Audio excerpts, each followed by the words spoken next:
What happens when one of Hollywood's most commanding voices sits down for a routine interview and ends up in a verbal brawl with a host who seems hell bent on confrontation?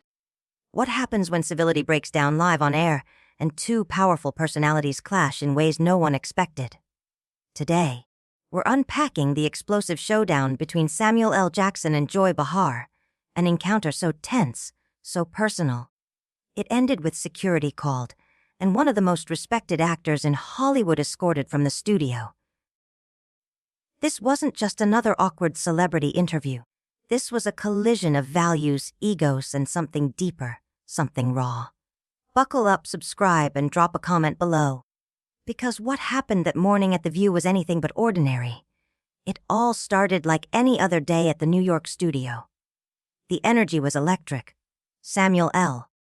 Jackson was in the building to promote his new film.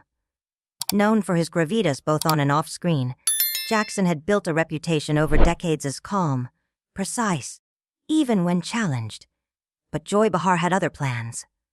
As the broadcast went live, tension crept in, subtle at first but undeniable. Behar, armed with a stack of politically charged questions, made it clear from the jump this wasn't going to be a light promo tour stop. She wanted fireworks. Samuel, welcome to The View. She began with a tight smile. Before we dive into your movie, I've got to ask, how do you feel about the current political climate? With your voice, surely you feel some obligation to speak out. Jackson didn't flinch, but his body language shifted. Joy, he replied, measured and cool. I'm here to talk about my film. That's what I do. I entertain. I've never claimed it's my job to tell people how to vote. But Behar leaned in, her tone sharpening. You don't expect us to believe someone with your intellect doesn't have strong opinions on what's happening in Washington. Silence can be complicity. The word landed like a slap. Jackson's jaw tightened. The room fell silent. Even Whoopi Goldberg shot Behar a look, one that said, "Stop." But Behar didn't. My silence, Jackson said evenly, isn't complicity. It's professionalism. I came to talk about my craft, not to be lectured about what I owe as a public figure. Behar's smile thinned into something else, something combative. So you think you're above it? Above speaking out. That's a pretty privileged position, don't you think? Jackson's tone cooled further. What I think, Joy, is that you're trying to trap me in a headline. I have opinions. I just choose when and where to express them, and this isn't the place. Oh, and when is? Behar shot back. When you're back in Hollywood with your yes men, in your ivory tower, detached from real people's struggles. Some of us use our platforms to make a difference. That was the moment Jackson's demeanor cracked, just enough to show the storm underneath. Are you saying I don't care about real people? He asked, his voice rising a half step. That I don't know struggle. Joy, if you're suggesting that, then you clearly don't know a damn thing about who I am or where I come from. But Behar didn't stop. With great fame comes great responsibility, she said, pressing forward. And maybe, just maybe, some of us take that more seriously than others. Jackson leaned back, a slow, dangerous smile spreading across his face. It was the kind of smile moviegoers knew well, the one that came before the explosion. You're right, he said softly. Some of us do take responsibility seriously. Some of us understand that respect is earned, not demanded. And some of us know the difference between using a platform honorably and using it to bully people who don't play along with your narrative. The studio went cold. Behar's expression faltered. For the first time, she realized she might have gone too far. But instead of pulling back, she pressed harder. And that's when the situation spiraled out of control. Bully, Behar snapped, her tone laced with righteous indignation. I'm asking legitimate questions. Questions our viewers deserve answers to. If you can't handle a little pushback, maybe you shouldn't be doing interviews. A little pushback. Jackson's voice dropped lower, colder, now carrying the full gravity of his authority. The air in the studio changed. Everyone could feel it. You call ambushing a guest with loaded political questions, then questioning their integrity when they don't fold. A little pushback. You call suggesting I'm out of touch with real people. A little pushback. Behar crossed her arms. I call it journalism. Something we don't have nearly enough of when it comes to holding powerful celebrities accountable. A Jackson stood. Slowly. Deliberately. The room quieted even further, as if gravity itself had shifted. And I call it disrespectful, he said. I call it unprofessional. And I call it exactly the kind of spectacle that gives daytime television a bad name. The shift was total. What began as a routine interview had turned volatile, personal, dangerous. The cameras kept rolling, catching every beat of this sudden, live confrontation between a revered actor and one of television's most polarizing hosts. The studio felt like a fuse had been lit. Jackson remained standing, tall, still ominous. The panelists had fallen silent. Their eyes bounced between the two like they were courtside at a prize fight. Sit down, Samuel, Behar said, trying to reclaim control. But her voice trembled, just enough to betray how unsettled she truly was. You're being overly dramatic. This is how interviews work. We ask, you answer. That's it, a Jackson chuckled. Short. Bitter. Overly dramatic. You mean accusing me of being privileged and out of touch? Suggesting I don't care about real people. He leaned in. Lady, you don't know a damn thing about me. Where I came from. What I've survived. Behar raised her chin, defiant. Then enlighten us. Tell us about your pain. Tell us how your Hollywood success has helped anybody but you.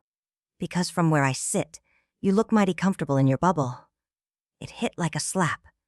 Jackson's jaw tensed, his fists clenched at his sides. For the first time, the mask of calm control slipped. My Hollywood bubble, he repeated, deadly quiet. You want to know about my struggles? I grew up poor in Tennessee, battled addiction, fought my way up from nothing. And I've never once forgotten where I came from. Ancient history. Behar muttered, waving it off. What have you done lately? What are you doing now? Talking about your past doesn't excuse your present silence. Whoopi finally spoke, her voice careful, trying to cut the tension. Joy, maybe we. No. Whoopi, Jackson interrupted, his stare locked on Behar. Let her talk. I want to hear what she thinks she knows about my life. Behar took that as a green light.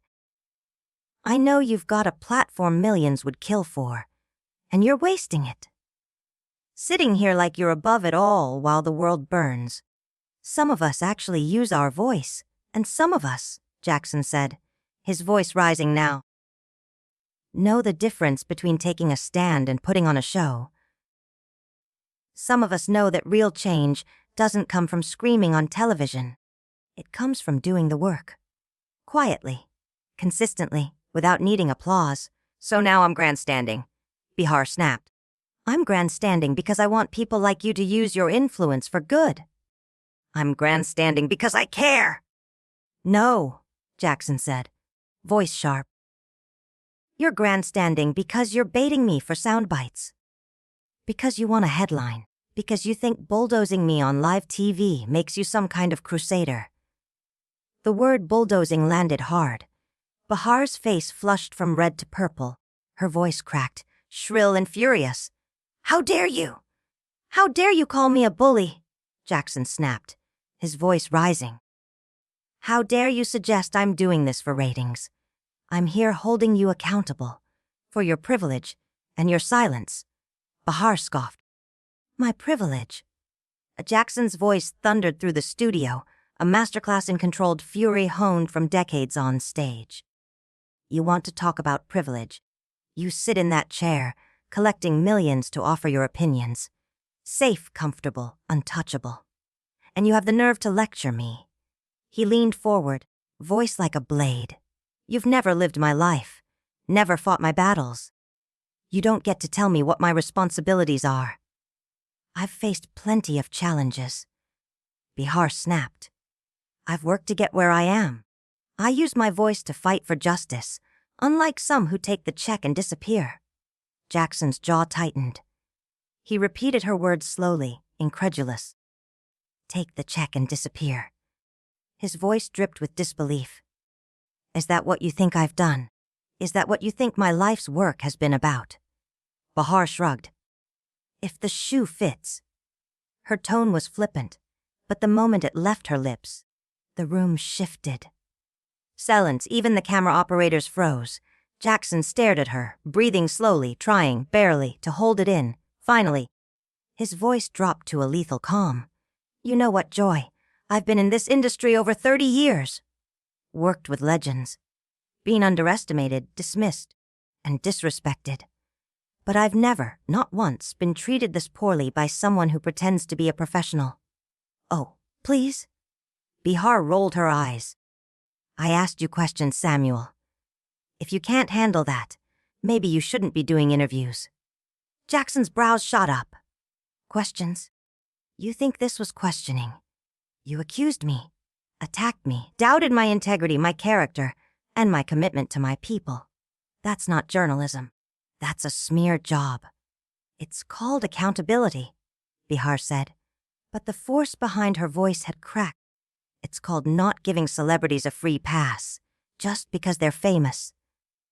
It's called harassment, Jackson fired back. It's called bullying, and it's exactly why the public's lost faith in the media. The other hosts sat frozen, watching the live implosion unfold with dawning horror. Finally, Sunny Hostin found her voice. Maybe we should take a commercial break, she offered gently. No. Jackson cut her off, unmoving. I want to finish this. I want Joy to tell your viewers exactly what she thought she was accomplishing here.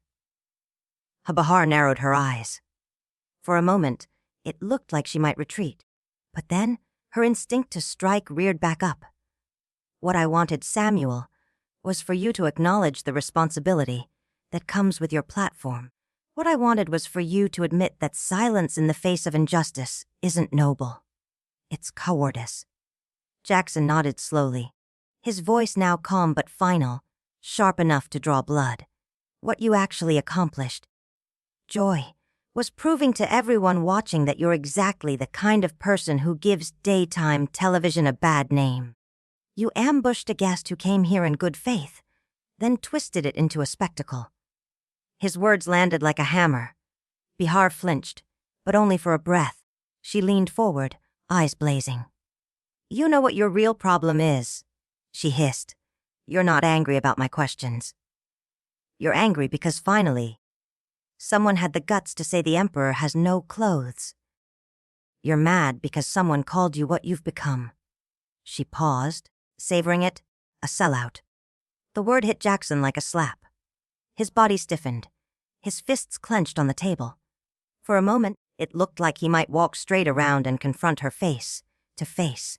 Instead, he leaned in, hands braced, face inches from hers. A sellout, he said, his voice like thunder rumbling before the storm. Jackson leaned in, his voice low, just above a whisper, but more menacing than a shout. A sellout. That's what you're going with. He shook his head slowly, locking eyes with her. You're going to question my integrity. Lady, you don't know the first thing about integrity. Or courage. And you sure as hell don't know a damn thing about me. Behar tried to hold her ground, but her voice wavered. I know enough, she said. I know you've made a fortune, become a household name, and now you act like you don't owe anyone anything. You're more interested in preserving your image than doing anything that matters. Jackson laughed, a short, bitter sound. My image. You think I care about my brand. Joy, I've been blacklisted, boycotted, criticized by people with far more power than you. If I was worried about optics, do you think I'd be sitting here letting you insult me? On Lev TV. Behar shot back, her voice sharper now. Then why are you here? Why sit through this if it offends you so much? Why not walk out? Jackson straightened, his presence filling the room. You're right. Why am I here? Why am I letting you speak to me like this? Maybe it's because I thought there'd be respect. A real conversation. Instead, You want to make a spectacle. Behar smirked, the edge in her voice turning smug. Because we don't need you, Samuel. You need us. Without shows like this, how would actors like you reach the public? Face it, celebrities still need the media. The Jackson's brows lifted in disbelief. You think I need you? I've worked with Spike Lee Tarantino. I've starred in blockbusters seen across the globe. You think this little stage, this show, is what keeps me relevant? He leaned in again, fierce and composed. If anything, I'm doing you a favor by being here. Behar's voice rose. You don't live in the real world, Samuel. You live in mansions and movie sets. Don't preach to me about reality. But Jackson didn't flinch. And you do. You sit here every day, cushioned by an echo chamber, talking about problems you've never lived through. You think that makes you the voice of the people. At least I take a stand, she snapped. At least I don't hide behind polished sound bites while the world burns. That hit Jackson in a different place. His voice softened, not weaker, but heavier. You call basic respect phony professionalism. You mock people for choosing dignity over drama. What does that say about you? Joy. It says I ask the tough questions, she said, but the conviction in her voice had faded. It says I don't let fame shield people from accountability. What Jackson's response came slowly, each word like a gavel strike. No. It says you're a bully. You think ambushing someone on your platform makes you brave. You think exploiting controversy is journalism. Behar tried to fire back, but her voice cracked. How dare you call me a bully? I've been speaking truth to power for years. Jackson scoffed, a laugh with no humor. Truth to power. You are the power. You're the one with the platform, the mic, the final edit, and you used it not to inform, but to attack someone who came here in good faith. Behar, nearly whispering now, replied, I was holding you accountable. Jackson shook his head. No, you were abusing your power, and I'm done with it. With you. With this circus you call journalism. He unclipped his microphone, movements slow and deliberate. The studio was dead silent. You can't just leave, Behar said, panic rising. Or live, watch me. He dropped the mic. The thud echoed like a closing door. You wanted to see what it looks like when someone finally stands up to you. This is it. This is what not being bullied looks like. Behar, flustered, turned to the crew. Security! Don't let him walk off the set. Jackson stopped in his tracks, turning to her with a mix of disbelief and disgust. You're calling security. On me. For what? Refusing to be humiliated. He pointed to himself. For standing up for my dignity. For disrupting the show? She muttered. I'm not disrupting anything, he said, calm and cool. I'm walking away. There's a difference. As security hesitated, Jackson looked around the room, locking eyes with stunned hosts, frozen crew members, and finally Behar, who now sat quietly, visibly shaken. You know what's really sad, Joy? He said, voice low and heavy. You could have had a real interview. You could have asked about my work, my craft, my story. You could have given your viewers something of value. He took one final step toward the exit. But instead, you chose ego over empathy. Controversy over connection. You turned this into theater, when it could have been meaningful. Behar didn't respond. She couldn't meet his gaze. Just go, she whispered. Jackson nodded once, graceful and final. I am.